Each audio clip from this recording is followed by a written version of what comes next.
Welcome to TVBS Meeting Room, where we tackle global issues with a view from Taiwan. I'm your host, Wenchi. In the lead up to the Chinese Communist Party's 20th Party Congress, we have a series of conversations with experts to help us understand China in the world. Today, we're so pleased to have with us Randy Shriver, Chairman of Project 2049 Institute and former U.S. Assistant Secretary of Defense for Indo-Pacific Security Affairs from 2017 to 2019. Randy is a familiar face in the region and Taiwan because of his 3 decades of involvement in defense policymaking from Washington, D.C. Welcome, Randy. Thank you very much. It's a pleasure to be with you. Randy, you've been one of the most knowledgeable U.S. policymakers when it comes to security and the Taiwan Strait. Tell us how Taiwan factors into the current U.S. Indo-Pacific strategy and perhaps its evolution over the last 3 decades. Taiwan is really key to the U.S. strategy, and I think its importance has been growing. You know, it wasn't long ago when Taiwan was viewed mostly in the context of how it affected the greater U.S.-China relationship. But I think the trade relationship has grown to the point where it's a significant factor. Taiwan is the U.S.'s 8th largest trading partner. Of course, we all know in certain sectors, for example, semiconductors, how critical Taiwan is. But also as a like-minded regional and global citizen, we all are appreciative of Taiwan's contributions to assist Ukrainian refugees in Poland, for example.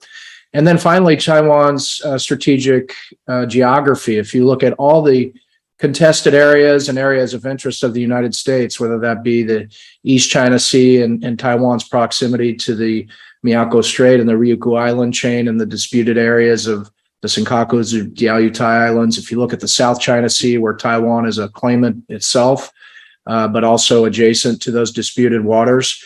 Or if you look out to the second island chain, where Taiwan maintains 4 of its diplomatic relationships, also a contested area. So Taiwan's geography is of strategic importance, and Taiwan having a population and a government that is so like-minded on the free and open Indo-Pacific, it's factors directly into our Indo-Pacific strategy. Well, I think Taiwan's importance, you're probably one of the earliest to recognize Taiwan's strategic importance. If it wasn't for, I would say, this growing awareness of the threats from China, would you say Washington, D.C. still attach such importance to Taiwan? Is it directly linked to U.S.-China relations? Well, no, I think the point I was trying to make is Taiwan has emerged as an important partner in and of itself. When you're a top 10 trading partner, for example, and Taiwan ranks number 8 right now, that counts in our calculation no matter what. And mind you, our number 9 largest trading partner is India, a country of 1.3 billion people. So Taiwan, 23, 24 million people, is really punching well above its weight when it comes into our economic relationship. But if you look at so many other issues, look at the response to the pandemic, Taiwan has proven to be not only a model country in how it responded on behalf of its own citizens, but really a good regional global citizen when it came to contributing to the greater cause of trying to deal with this pandemic, in stark contrast, of course, to how the People's Republic of China responded.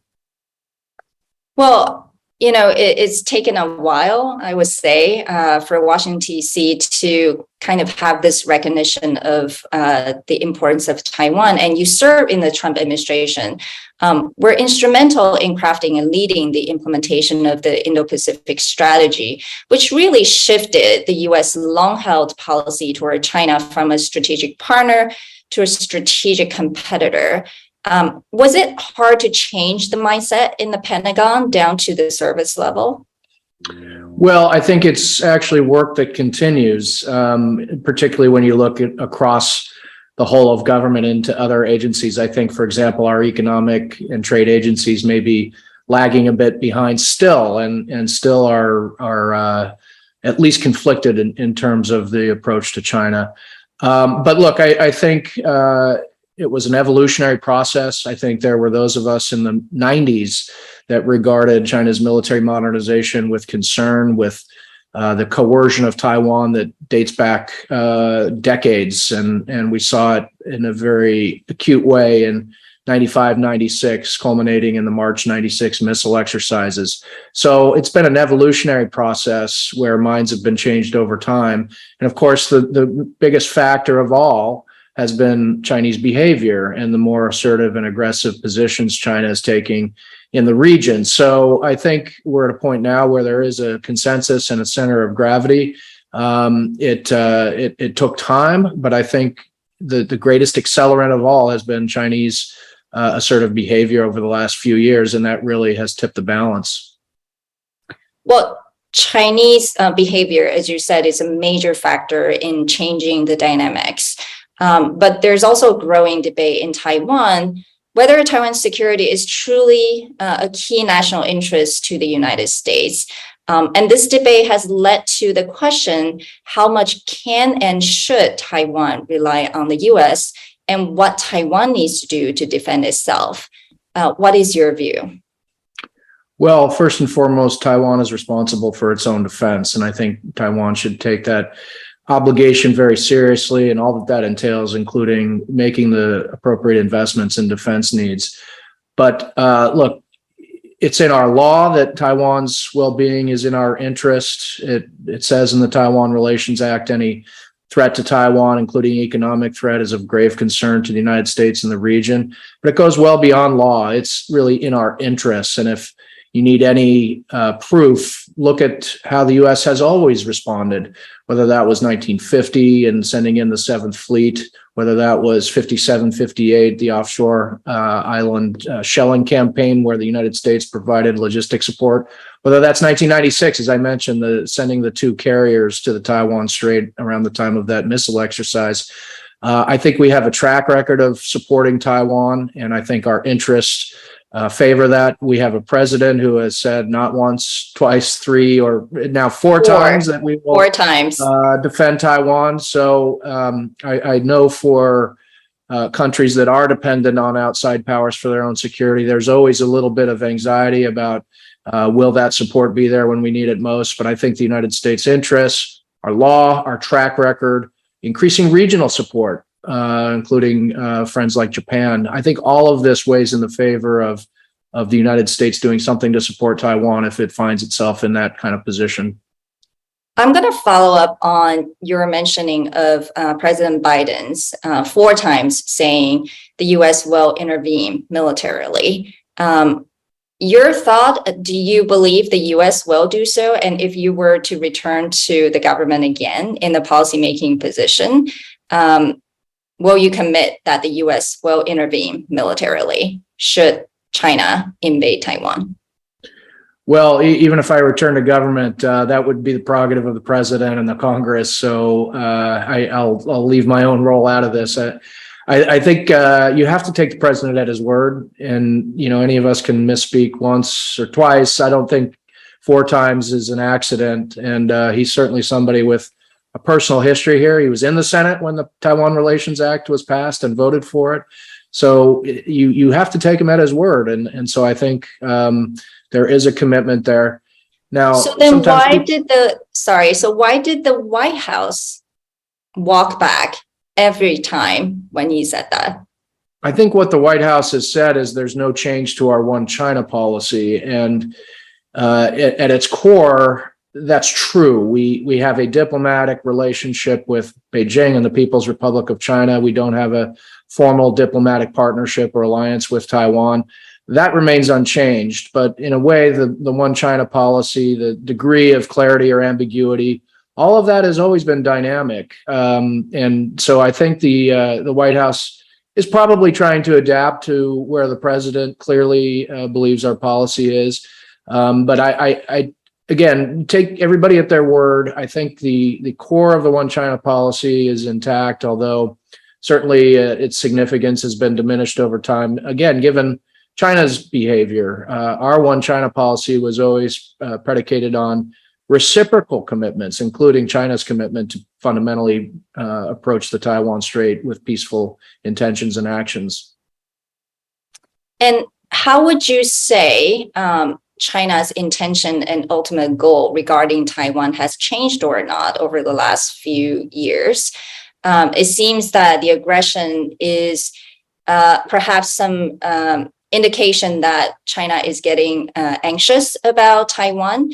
Do you think is it still unification at all costs? And is Xi Jinping under any pressure to do so before he leaves the office, meaning maybe in 5 or 10 years? We've seen different deadlines mentioned in the media. And what is your view on that? The CCP has been very clear that its goal is what they call reunification or unification. I do believe their hope is they can still win without fighting. Of course, the problem is their tactics to prevent quote unquote independence are coercive in nature, military tools and the like. And those are precisely the kinds of approaches that lose hearts and minds and lose support for an eventual reconciliation under some kind of one China framework. So efforts to prevent independence that the CCP has felt are necessary are precisely the actions that are driving Taiwanese people to the idea of some kind of separateness over time. So this is a real problem.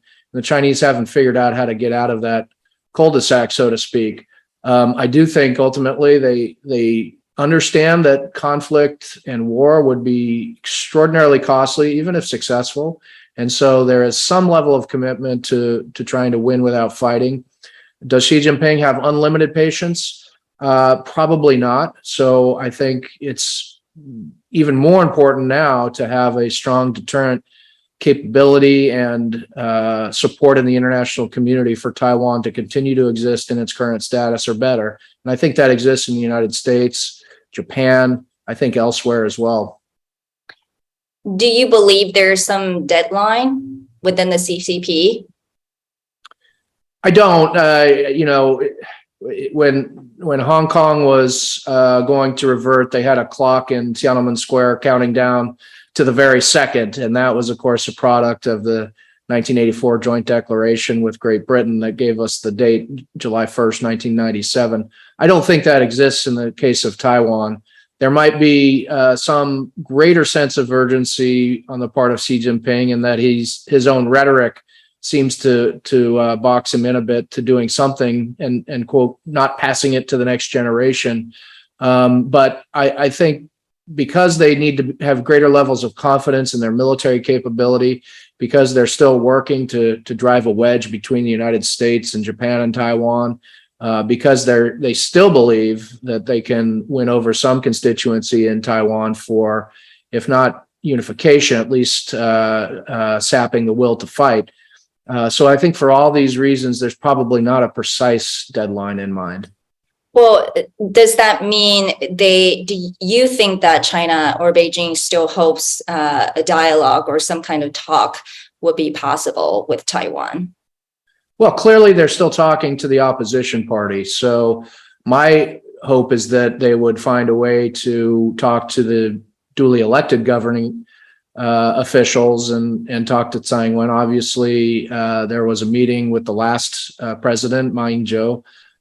So it is, in the realm of the possible that there's a future meeting between the CCP leadership and elected authorities in Taiwan.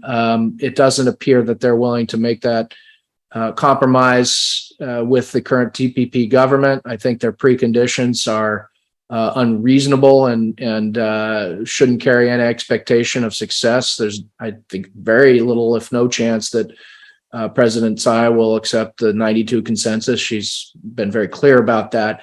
But yes, I think in some way the calculation is they'll find a way to get back to dialogue. And I hope that's the case, but I hope it's without preconditions as an equal party at the table.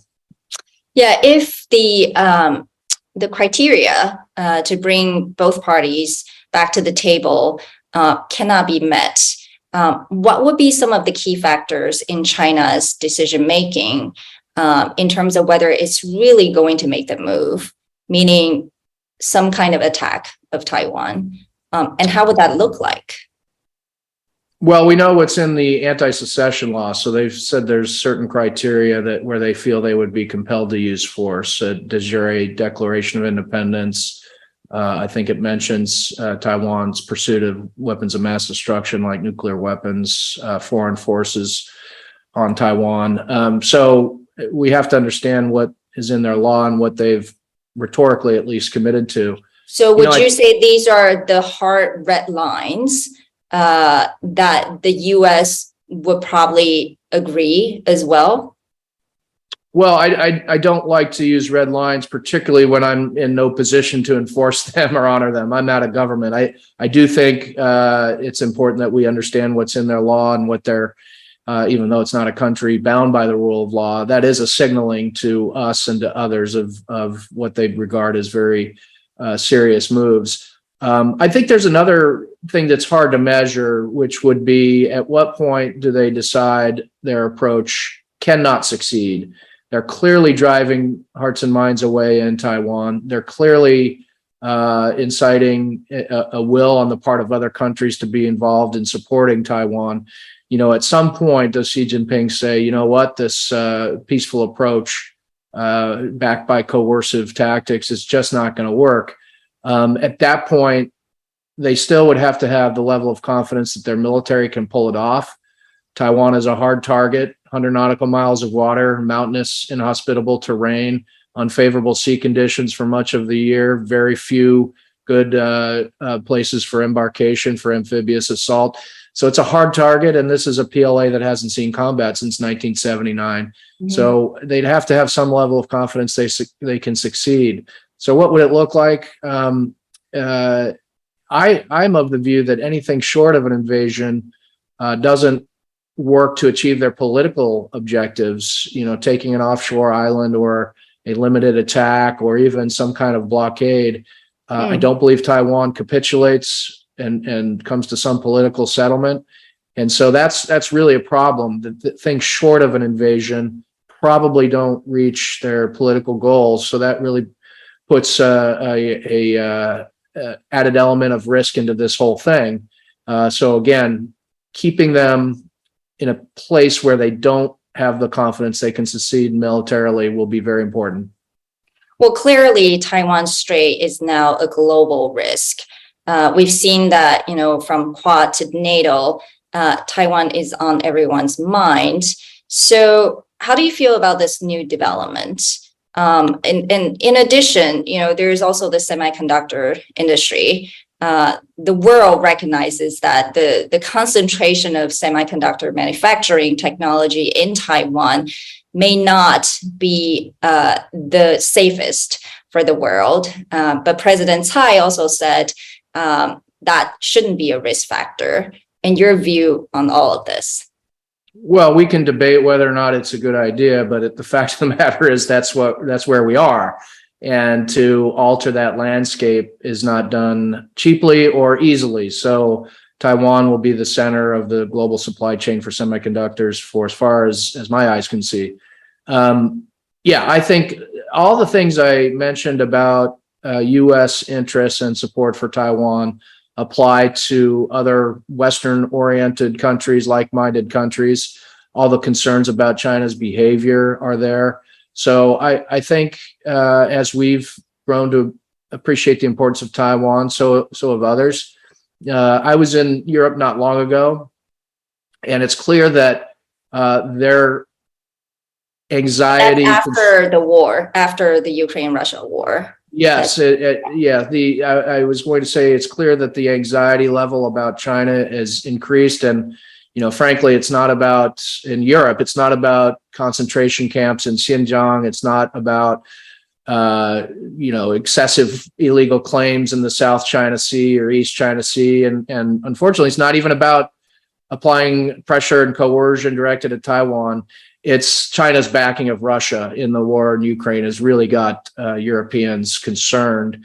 And so similar to what I said before about how U.S. interests have evolved, China's own behavior, its own assertiveness, its own strategic choices are driving a coalition of very powerful, capable, like-minded countries together.